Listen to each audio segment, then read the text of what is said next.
یو دعا د مور د ژبې نه وتلې دا انسان کومې مرتبې ته رسي. د حرمین شریفین امام شیخ عبدالرحمن السدیس په خپل باندې وایي وای زه د حرم مکی امام او د حرم مدنی امام څنګه جوړ شو.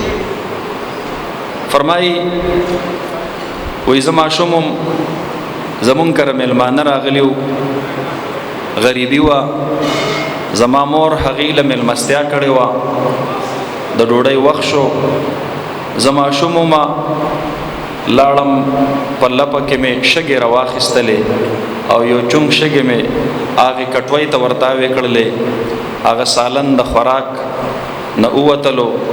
زما مور چې خبر شوه ډېره سخته خفه شوه او د ډېرې غوسې د لاسه یې په دې سترګو کې اوښکې راغلې او د غوسې په دغه حالت کې د بددعا یا د خیرو په ځای باندې ماته ووی عبدالرحمنه الله دې د حرمین امام کړه. فرمایي دا زما د مور د هغې یوه دعا وه، الله رب العالمین د حرمینو امام جوړ کړم. الله رب العالمین دې داسې میندې نورو خلقو ته هم نصیب فرمایي چې داسې د علم غرونه د علم سمندرونه دا امت ته په تحفه کې ورکي.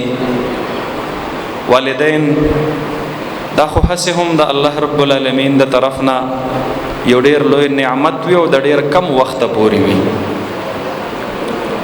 او د دې والدینو په دعا باندې چې څوک رنګ وي زما یقین دا دی دا نن چې حضرت شیخ صاحب او د دې هر یو ورور نه الله د دین په خپلو میدانونو کې کوم کار اخلي دا د حضرت محتمم صاحب رحمت الله علیه او د دې د والدین ماجدې دعاګانې.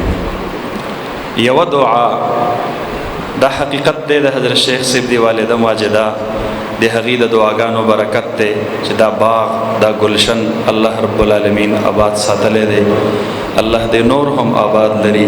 الله رب العالمین دې د هغې قبر د نور نه ډک کي او د هغې په فیض او د هغې په برکت دې الله زمونږ او ستاسو بخشش نصیب کي. د بعضې خلقو په تعزیت کې شرکت د دې نیت دپاره چې الله د دوی د برکت زمونږ بخشش نصیب کي.